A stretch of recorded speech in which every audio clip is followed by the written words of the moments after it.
Bonjour, je suis Véronique Aven-Mailleux, je suis thérapeute, hypnothérapeute, sophrologue, praticienne en AMDR et j'ai fait aussi la préparation mentale d'une danseuse que vous connaissez bien qui s'appelle Maïna.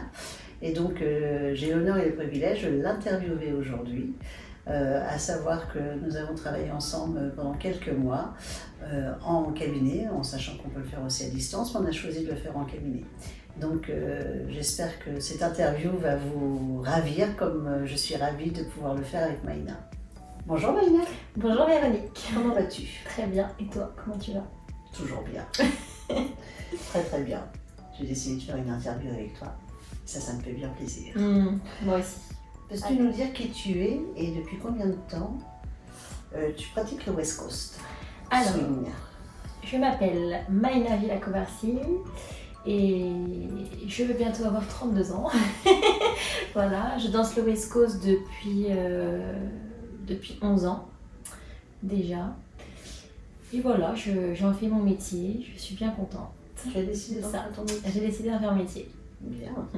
Tu as décidé de faire une préparation mentale avec moi. Et quel aspect as-tu choisi de travailler pour faire ta préparation mentale pour tes prochaines compétitions? Alors, du coup, c'est vrai que j'ai voulu faire une préparation mentale avec toi parce que je sentais que je commençais à avoir la pression d'obligation de résultats parce que bon niveau, parce que je suis arrivée dans une bonne caté, voilà, un bon niveau, etc. Et à force finalement d'entendre les gens dire de toute façon tu vas faire dans le top, etc. Du coup ça me donnait un petit poids sur mes épaules pour me dire mince, les gens attendent de moi. Et donc comme je commençais à ressentir ce stress, je me suis dit il faut que je dépasse ça. Donc je voulais déjà avoir une bonne préparation mentale pour arriver aux compétitions sans avoir ce regard sur les gens qui finalement me stressaient plus qu'autre chose, et d'être juste confiante en mes capacités et peu importe le résultat, de donner le meilleur de moi-même.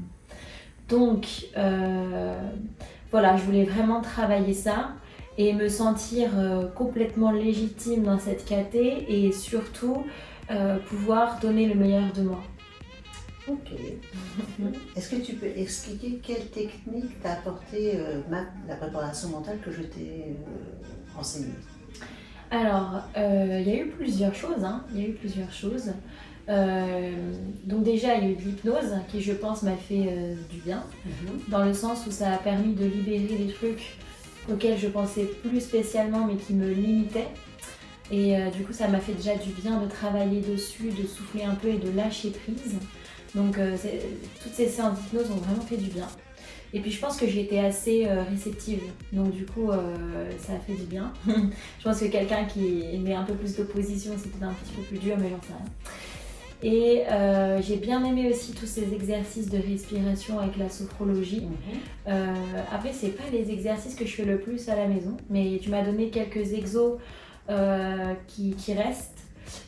Par exemple avec le fait de se recentrer sur soi. Avant chaque compétition, je le fais. J'ai mon mantra que je me répète quand même très régulièrement, même si finalement je le répète moins. Je sens quand même que ça reste dans un coin de ma tête et je sens que je l'utilise lorsque je vais vraiment faire des compétitions, qu'il y a un truc j'ai une petite pression sur quelque chose. Je me recentre et je me dis mais non Maïna, tu es cette personne, etc., etc. Et ça me fait du bien de me recentrer là-dessus. Donc ça, c'était vraiment très bien. Voilà, en fait, au final, pas mal. J'aime bien aussi les exercices un petit peu de visualisation qu'on avait faire. Et ça aussi très sympa parce que ça permet de dédramatiser, je trouve, la situation. D'accord. Merci. Où se déroulaient ces préparations mentales?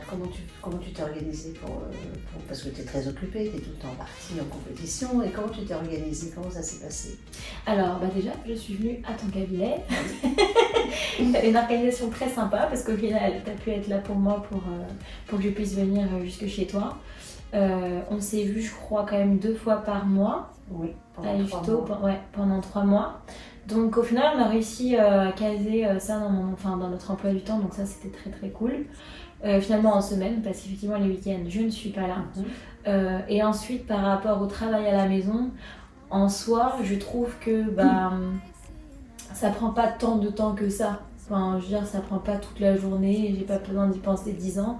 Donc j'arrive à quand même caser mes 10 minutes de mantra ou 10 minutes de respiration par jour aisément. Enfin, il n'y a pas du tout de problème. Et peu importe où je suis, en fait, j'ai pas besoin d'être chez moi. Oui. Tant que je suis dans un endroit calme et qu'il n'y a personne et que j'arrive à être dans ma bulle, aucun souci. Ok. Donc au cabinet et chez toi et partout. Partout. Et même quand je suis sur mes chaises pour Oui. aller passer en compète, bah, je respire, je regarde un peu l'environnement. J'ai bien vu. T'as vu? Voilà, je me concentre, juste je me mets dans la bulle. Ok. Est-ce que tu peux nous dire quelle compétition tu as voulu vraiment préparer et comment tu t'es organisé une fois que tu as fait t'avais toutes ces techniques, le mantra, etc. Comment ça s'est passé quand tu as été devant le fait de passer pour cette compétition? On peut dire c'était Budapest, tu voulais vraiment aller au plus haut. Donc est-ce que tu peux nous dire comment tu as pu t'organiser par rapport à ça? Oui, et bah oui, effectivement, donc c'était Budapest parce que c'est le grand championnat, le championnat d'Europe, tout simplement, assimilé en tout cas, et avec vraiment les meilleurs danseurs, etc. Donc c'est vrai que ça met une certaine pression parce que c'est là où tous les très bons danseurs se rejoignent. Et même si au final, je trouve que c'est quand même une bonne ambiance, en soi, voilà, on a tous envie de performance. Et ça nous donne aussi une bonne visibilité pour le travail et pour la danse. Donc c'était vraiment un événement que j'avais envie de travailler parce que justement, comme c'est gros, ça donne encore plus de stress. Faut pas danser n'importe comment. Je trouve que c'est moins comme un petit event. Du coup là, il y a moins de pression, ça reste quand même assez chill entre guillemets. Et le résultat n'importe pas autant qu'à Buda. Donc c'était vraiment l'event que je voulais travailler. Et comment je me suis organisée, du coup préparation mentale avec toi. On a même fait une séance à l'hôtel. À l'hôtel, et du coup ça m'a vraiment fait du bien. Et en fait j'ai pu appréhender mon stress parce que j'avais du stress en fait. C'est pas parce que j'étais préparée mentalement à affronter ça que j'y suis allée genre tout va bien, j'ai pas de stress, je suis prête, etc. Non, j'ai reçu du stress mais j'ai su le gérer. Et tu t'es pas laissé embarquer par ce stress Je me suis pas laissée embarquer. Et au contraire, j'étais plus dans le moment et plus à me concentrer sur ok, ça y est, c'est le jour J, mets en pratique. Et je pense qu'on attire le positif parce qu'au final, je suis tombée avec un danseur que j'adore. J'ai eu beaucoup de chance et voilà, donc on a fait une bonne danse et j'ai pu profiter de A à Z. Et pas me dire, et pas avoir un recul pendant la danse de ce que je suis en train de faire, mais de vraiment profiter et de donner le meilleur de moi. Donc ça, c'était vraiment bien comme sensation. Et voilà, j'ai vraiment pu appréhender mon stress en fait, que ce soit en prélim, semi, finale, je respirais. T'as senti différent justement par rapport aux autres compétitions que tu faisais? Oui, parce que le stress est plus grand et je me suis rendu compte que j'arrivais quand même j'ai quand même réussi à le gérer. Et je me rends surtout compte que du coup, en ayant passé ce cap de cet objectif-là par rapport à ce rendez-vous à Buda, etc., je trouve que ça m'aide pour mes compétitions maintenant.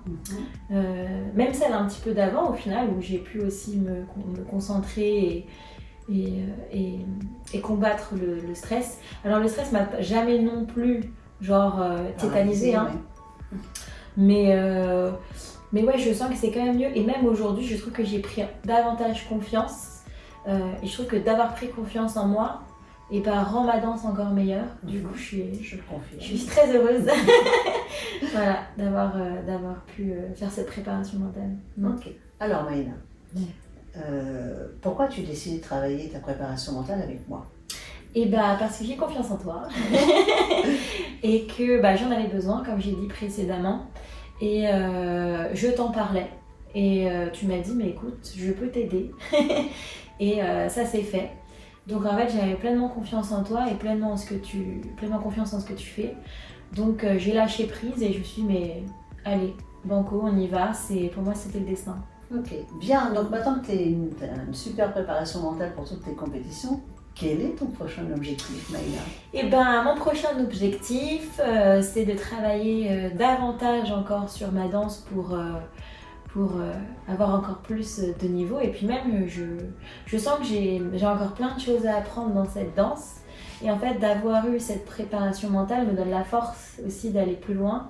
Et voilà, des objectifs, il y en a plein, parce que je vais préparer une chorégraphie pour le championnat mondial en fait. Voilà. Bientôt un Jack and Jill à l'US Open. Bientôt un Jack and Jill champion. Donc voilà, ça fait passer à l'étape du dessus.